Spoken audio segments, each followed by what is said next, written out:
Hi everyone, this is video number 2 of the day, which I did not plan on filming, but unfortunate news is that Justice Ruth Bader Ginsburg of the United States Supreme Court has passed. So I feel compelled to talk to you about the erosion of our democracy and why it is so important to get involved today and stay involved for as long as you can and make sure you vote on November 3rd. See, when people say that our democracy is at stake on November 3rd, that's not an exaggeration. I've had the opportunity to dive deep into research about democracy, the requirements of a functioning democracy, and then the threats to democracy as well.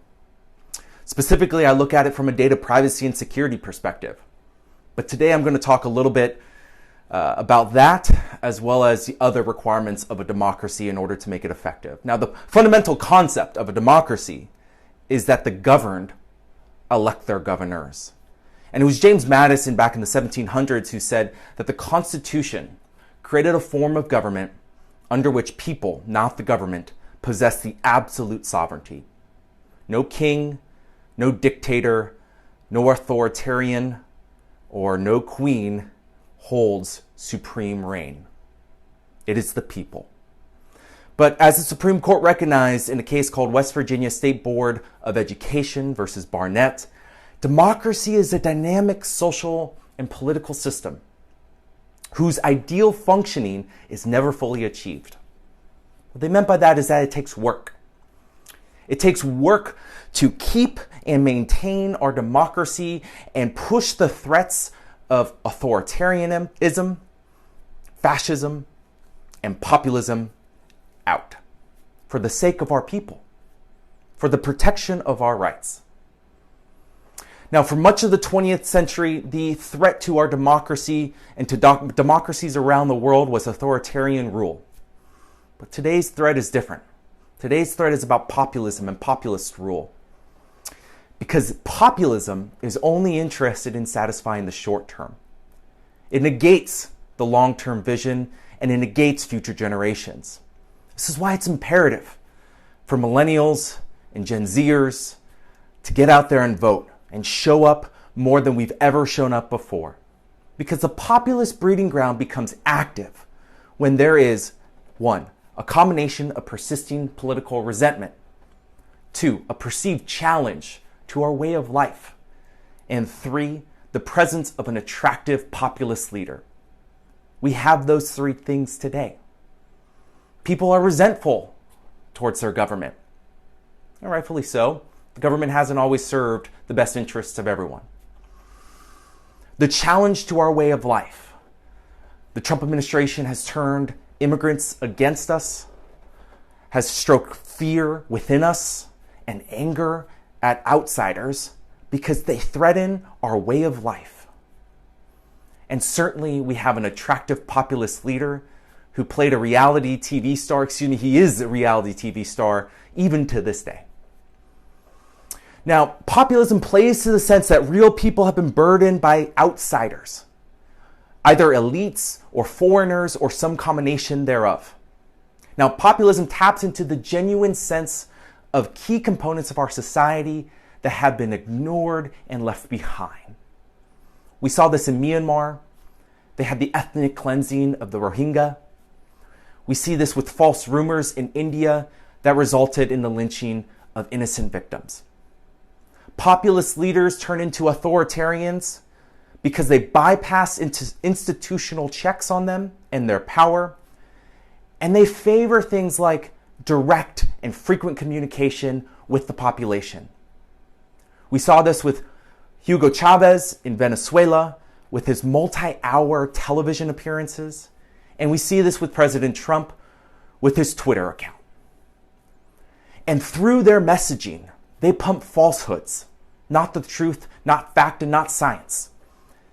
And research has shown, and I've read it, I've seen it, statistical models have proven it, that false news, falsehoods, not grounded in fact, not grounded in reality, and not grounded in science, spread faster, wider, and deeper than the truth. Disinformation campaigns from foreign and domestic actors are seeking to sow discord within our populace. They're pumping out those falsehoods that trigger our emotions and that get us all pissed off, for lack of a better term. We have to ignore the disinformation. We have to check our sources, and we have to understand what is truly truth and ignore what is false. This turns into authoritarian practices that aim to control people, to sow confusion, ignorance, chaos, and discrimination, to violate basic human rights. And it is all with the goal, populist rule, direct communication, it is all with the goal of undermining public accountability and the rule of law, which is what our country was founded on. Our country was founded on public accountability because we instituted checks and balances against the different branches of government. Each branch of government checking and balancing the power of another branch of government. We instituted the rule of law by saying no one is above it. No one is above the law, and that no one is exempt from the law. That is public accountability. With the passing of Ruth Bader Ginsburg, we see another threat to our democracy. The balance of power of the Supreme Court and the ideologies of the Supreme Court. We now have an 8-member Supreme Court, 3 of whom are reliably liberal, and the remainder who are reliably conservative, with Chief Justice John Roberts being a swing vote. Our democracy is at risk in November, and it is up to us to take it back, to own it, and to get involved. For me, I'm using my skills and my strengths in conducting research and understanding very complex systems like our government and threats to our democracy and what foreign states are doing against us. Because why is Russia, as an example, seeking to sow discord within the United States? Well, President Putin over in Russia wants to maintain power. We saw this with the constitutional amendment that they made very recently that will extend his ability to reign over Russia until 2032 or something close to that. He wants to remain in power. And how he remains in power is he sows discord in the concept of democracy so that he can go tell his people that democracy doesn't work. So he can show the world that democracy doesn't work. Well, we need to prove him and the doubters wrong. Those who have challenged democracy as a principle and who have challenged democracy as a form of government for decades, we need to prove them wrong. We need to show up on November 3rd, get out there and vote and voice our thoughts and our opinions.